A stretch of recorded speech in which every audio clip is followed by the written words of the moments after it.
আৰু কোনো দিব নোৱাৰে বিছত সঁচা কথা অসমীয়া এটা মানে টেষ্ট তেওঁৰ অসমীয়াৰ মানে আবেগিক তেওঁ কিন্তু বিশ্বৰ এটা ৰেকৰ্ড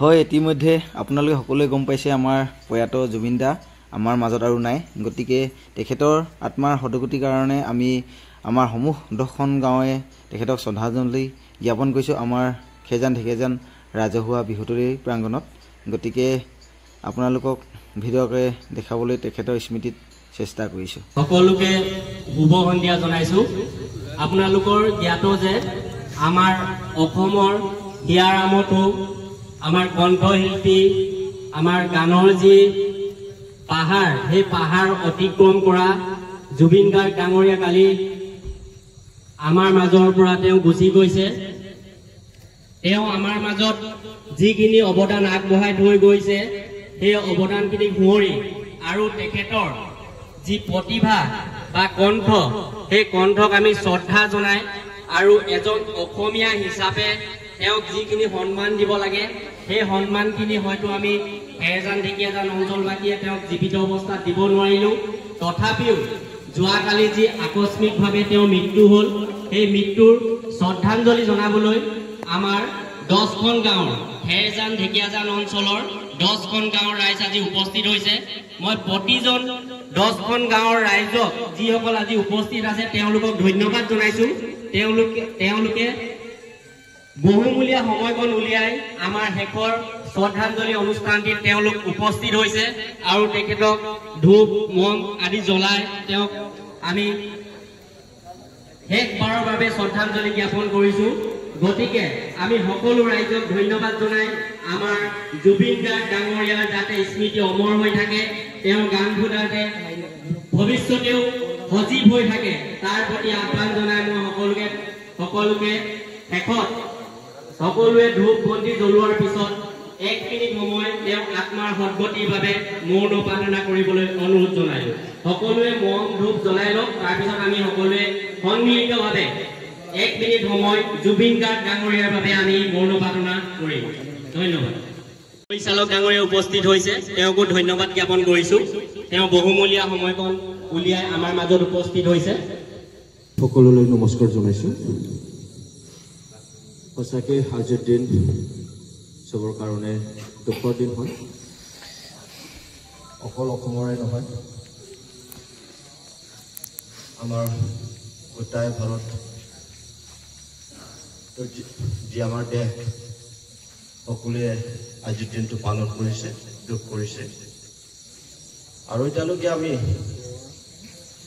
চবেই বিশ্বাস কৰিব পৰা নাই আৰু মই বিশ্বাস কৰিব পৰা নাই যে জুবিন দা আমাৰ লগত আৰু নাই বুলি এতিয়ালৈকে মই কামনা কৰিছোঁ যে জুবিন দা থাকিলে আৰু কিমান ভাল হ'লে হয় আমাৰ কাৰণে তেওঁ অকল এটা জাতি নাছিলে অসমৰ যিমান ৰাষ্ট্ৰ আছিলে জাতি আছিলে সকলোৰ কাৰণে প্ৰিয়জন আছিলে তেওঁৰ লগত মোৰ তেনেকুৱা ব্যক্তিগত সম্পৰ্ক নাছিলে তথাপিও ইমানে আপোন লাগিছিলে তেওঁৰ গানবোৰ শুনি সকলো জাতিৰ গানবোৰ গাইছিলে আৰু মই কামনা কৰিছোঁ যে তেওঁৰ আত্মা ভগৱান লগত সদায় দিন থাকক শান্তিৰে থাকক লগতে তেওঁৰ যিমান পৰিয়াল আছে সদস্যবোৰ আছে তেওঁৰ লগতো ঈশ্বৰ তেওঁলোকক শান্তি দিয়ক শক্তি দিয়ক বল দিয়ক মই এইবোৰ কথা কৈ সামৰিছোঁ ধন্যবাদ মৌন প্ৰাৰ্থনা কৰিবলৈ লৈছোঁ সকলোকে 1 মিনিট সময় দেৱৰ কাৰণে মৌন প্ৰাৰ্থনা কৰিবলৈ অনুৰোধ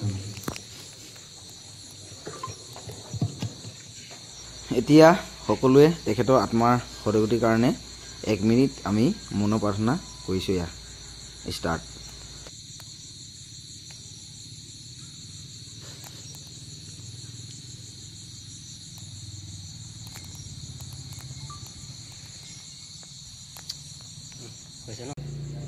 ময়ো জুবিন দাৰ কাৰণে এগছি ধূপকাঠি আৰু চাকি জ্বলাই তেখেতক স্মৰণ কৰিলোঁ যাতে আপুনি স্বৰ্গত বাস কৰে আৰু প্ৰায় তেখেতে মুখতে শুনি থাকোঁ যে তেখেতৰ মৃত্যুৰ দিনা এটি গীত শুনাবৰ কাৰণে বা সকলোৱে গীত গাবৰ কাৰণে অনুৰোধ কৰিছিলে।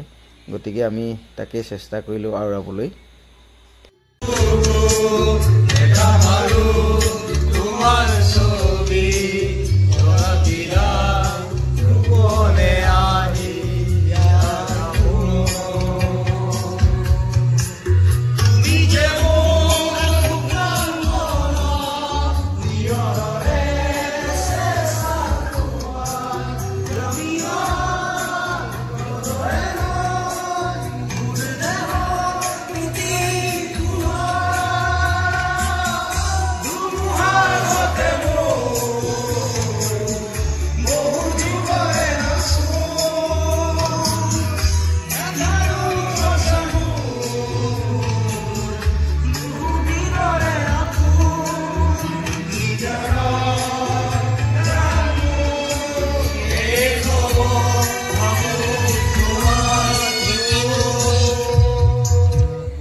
जुबिंदा अमर रहे, जुबिंदा जिंदाबाद, जुबिंदा जिंदाबाद, जुबिंदा अमर रहे, जुबिंदा अमर रहे। আমাৰ অঞ্চলৰ আপুনি নাগৰিক হিচাপে আপুনি জুবিনদাৰ বিষয়ে এষাৰি কিবা কওক। প্ৰথমতে আমি ইয়াত 10খন গাঁৱৰ ৰাইজে খেৰজান ঢেকেজান ৰংগমঞ্চত উপস্থিত হৈছোঁ। উপস্থিত হোৱাৰ কাৰণ এটাই যে আমাৰ প্ৰয়াত শিল্পী অদ্বিতীয় ব্যক্তি জুবিন গাৰ্গ আমাৰ মাজত নাই। তেখেতক আমি সকলো ৰাইজৰ হৈ শ্ৰদ্ধাঞ্জলি জ্ঞাপন কৰিবৰ বাবে আমি গোটেইখিনি মানুহবিলাক ইয়াত উপস্থিত হ'লোহি আৰু তেখেতক শ্ৰদ্ধাঞ্জলি জ্ঞাপন কৰিলোঁ বিভিন্ন জাতি ধৰ্ম বৰ্ণ নিৰ্বিশেষে। আৰু ইয়াত আজি যিমানবিলাক ৰাইজ উপস্থিত হৈছে তেখেতলোককো মই ধন্যবাদ জ্ঞাপন কৰিছোঁ। তেখেতলোকে আমাৰ এই ৰংগমঞ্চত আহি উপস্থিত হৈ তেখেতক শ্ৰদ্ধাঞ্জলি জ্ঞাপন কৰিলে। ধন্যবাদ।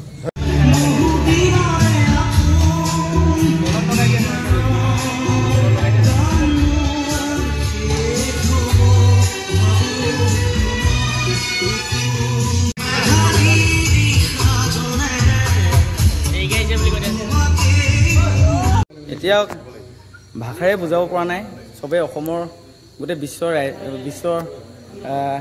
বিশ্বই গম পাইছে যে আজি জুবিনদাৰ কি হ'ল বা কি কাৰণে আমি উপস্থিত আছোঁ। বৰ্তমান আমি উপস্থিত আছোঁ আমাৰ ঢেকীয়াজান ৰংগমঞ্চত। গতিকে এবাৰ আমাৰ ওচৰলৈ আহিছোঁ আমাৰ শুভাকাংক্ষীলৈ, জুবিনদাৰ শুভাকাংক্ষী তেখেতসকলৰ মন্তব্য বা জানিব বিচাৰিছোঁ জুবিনদাৰ বিষয়ে কি ক'ব। গতিকে কওক। জুবিনদা আমাৰ হিয়াৰ আমঠু। আমি আজি খেৰজান ঢেকীয়াজানত খেৰজান ঢেকীয়াজানৰ বাবে আমাৰ হিয়াৰ আমঠু। কিয় কাৰণে এটাই কথা কওঁ, তেওঁৰ কণ্ঠ আৰু কোনো দিব নোৱাৰে বিশ্বত। সঁচা কথা। অসমীয়া এটা মানে টেষ্ট তেওঁৰ, অসমীয়াৰ মানে আৱেগিক তেওঁ, কিন্তু বিশ্বৰ এটা ৰেকৰ্ড। ভাৰতবৰ্ষতো ক'বই নালাগে, ভাৰতবৰ্ষতো আমাৰ নিজৰ হয়। আমি নিজে মই আৱেগিক হৈ কেনে আজি যোৱাকালি আমি হেৰি কৰা নাই। কোনো ৰাজনীতিবিদৰ মানুহ নহৈছিলে তেওঁ নিচিনা মানুহ মানে এই হেৰি সাংস্কৃতিক বিষয়ত নাছিলে। সেইকাৰণে এই সাংস্কৃতিক এই মঞ্চত আমি খেৰজান ঢেকীয়াজানবাসী ৰাইজে বৰ আৱেগিক হৈ গৈছে। গতিকে মই আৰু এজন ব্যক্তি লৈছিলোঁ, আমাৰ জুবিনদাৰ শুভাকাংক্ষীৰ ওচৰলৈ গৈছোঁ। আপুনি কি ক'ব জুবিনদাৰ বিষয়ে? আজি যে আমি একত্ৰিত হৈছোঁ আমাৰ এই 10খন গাঁও আমাৰ ঢেকীয়াজান অঞ্চলে। গতিকে আপোনাৰ ফালৰ পৰা জুবিনদাৰ বিষয়ে কিবা এটা আমাক কৈ দিলে ভাল হ'ব। আমি 10খন গাঁও বুলিয়ে নহয় আচলতে গোটেই ভাৰতবাসী লগতে আন্তঃৰাষ্ট্ৰীয় খ্যাতিসম্পন্ন এজন শিল্পী হয় জুবিন গাৰ্গ ডাঙৰীয়া। তেওঁ কণ্ঠ যি যাদুকৰ বুলি কোৱা হয়, তেওঁক হেৰুৱাই আকস্মিকভাৱে হেৰুৱাই আমি মৰ্মাহত হৈ পৰিছোঁ। যোৱাকালিৰ পৰা অসমৰ লগতে ভাৰতৰ বিভিন্ন প্ৰান্তত তেওঁক শ্ৰদ্ধাঞ্জলি জ্ঞাপন কৰি আহিছে। আজি আমি খেৰজান ঢেকীয়াজান অঞ্চলৰ 10খন গাঁও, হাবিকাষৰীয়া 10খন গাঁৱৰ ৰাইজ একগোট হৈ আমি জুবিন গাৰ্গৰ প্ৰতি শেষ শ্ৰদ্ধাঞ্জলি জ্ঞাপন কৰিবলৈ আমি ওলাই আহিছোঁ। আমাৰ নৱপ্ৰজন্মৰ বাবে জুবিন গাৰ্গ সদায় সাৰ্থক হৈ থাকিব আৰু লগতে তেওঁ হিয়াৰ আমঠু হৈ থাকিব। তেওঁৰ গান হ'ব আমাৰ নৱপ্ৰজন্মৰ লগতে ভৱিষ্যত প্ৰজন্মৰ বাবে আমি কিদৰে আগবঢ়াই লৈ যাব পাৰোঁ তাৰ ওপৰত আমি ব্যৱস্থা গ্ৰহণ কৰিব লাগিব। লগতে জুবিন দাৰ লগত শেষ শ্ৰদ্ধাঞ্জলিত আমাৰ খেৰজান ঢেকীয়াজান অঞ্চলৰ প্ৰায় শতাধিক লোক আজি উপস্থিত হ'লেই তেওঁলোককো ধন্যবাদ জ্ঞাপন কৰিছোঁ। লগতে জুবিন দা সদায় অমৰ হৈ থাকক আমাৰ মাজত, তাৰে কামনা কৰিলোঁ। ধন্যবাদ। আমাৰ জুবিন দাৰ নামত গছপুলি ৰোপণ কৰি থকা হৈছে। ইয়াৰ শেষত আমি তেখেতৰ জুবিনদাৰ প্ৰতি স্মৰণীয় হৈ ৰ'ব তাৰ বাবে আমি গছপুলি ৰোপণ কৰিছোঁ। আৰু তেখেতে আমাৰ এই বিদায় নহয়, তেখেতে আমাৰ যুগ যুগান্তৰলৈ থাকিব। তেখেতৰ গীতবোৰ আমি জীয়াই ৰাখিব চেষ্টা কৰিম আৰু তেখেত য'তেই থাকক শান্তিৰে থাকক। তেখেত আকৌ আমাক জন্ম হৈ নতুনকৈ হৈ আমাৰ মাজলৈ আহক বা আমি তেখেতক শ্ৰদ্ধাৰে সোঁৱৰিছোঁ। জয় জুবিন দা জয়, ধন্যবাদ, মন যায়।